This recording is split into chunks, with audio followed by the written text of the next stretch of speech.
אוקיי חברים, סרטון קצר על שיטות חילוץ בעמותה, משהו שהרבה זמן רצינו לעשות. נסביר לכם, כל אירוע חירום מתחיל בעצירת האירוע ומניעת ההידרדרות שלו. דהיינו, אם קורה משהו על העץ, דבר הראשון שאני עושה, אני מפסיק את מה שאני עושה. אותו כנ"ל אם זה קורה בפעילות. גם בפעילות, אם קורה משהו, דבר ראשון אני עוצר את הפעילות. מעריך את המצב, בודק מה קרה, קורא למד"א במקרה שצריך. בכל מקרה אני אף פעם לא לחילוץ לפני שהתקשרתי למישהו ושהסברתי לו מה המצב. בסדר? מה זה עדיף? אני לא רוצה להגיע למצב שאנחנו נמצאים בשטח לבד לגמרי, בלי אף אחד. הכי גרוע לקחת עובר אורח, להגיד לו, בוא תעזור לי.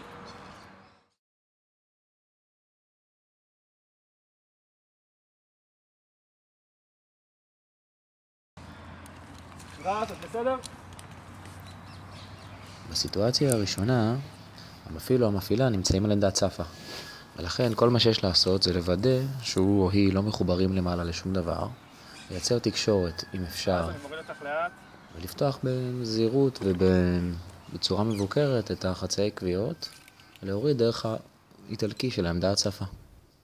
החילוץ השני הוא חילוץ שבו אי אפשר להוריד מאיזושהי סיבה את המחולצת שלנו מהעץ. במקרה הזה, על המחלץ לעלות למעלה ולרדת עם המחולצת בשיטה הכי מהירה. דהיינו, להתחבר אל הריג שלה ולגלוש אותו למטה. אם יש לי מערכת נוספת, במקרה זאת מערכת הטופ-רופ, שהמפעילה הצליחה לשים לפני שהיא הפכה למחולצת, עדיף לי לטפס על המערכת השנייה ולא על אותו חבל.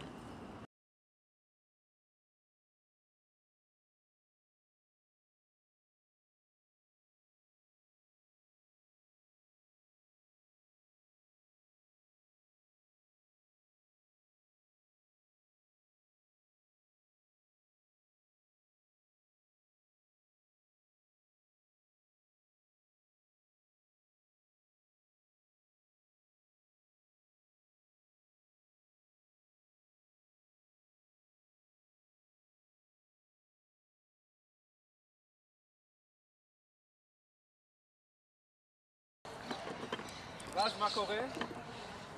מפסיקה להיפצע היום? החילוץ השלישי הוא החילוץ המורכב ביותר. בחילוץ זה אנחנו מכניסים מערכת חדשה, ערכת חילוץ, ואנחנו מחלצים ומורידים את המחולצת על ידי מערכת של קאונטר בלנס, מאזניים. החילוץ הזה יש לו מספר וריאציות, אנחנו מראים פה וריאציה אחת.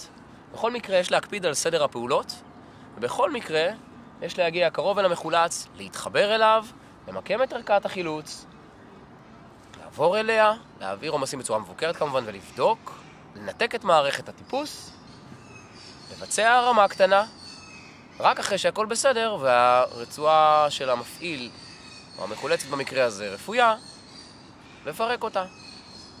בסוף התהליך לגלוש בזהירות למטה.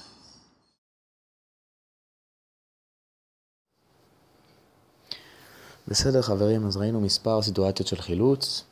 אני מזכיר לכם שכל אירוע חירומי מתחיל בהקפאת מצב, בדיקה בדיוק מה קרה, קריאה לעזרה אם צריך, ורק אז עלייה בזהירות ובאיטיות, תוך כדי בדיקה של מה שאני עושה, למעלה לחילוץ.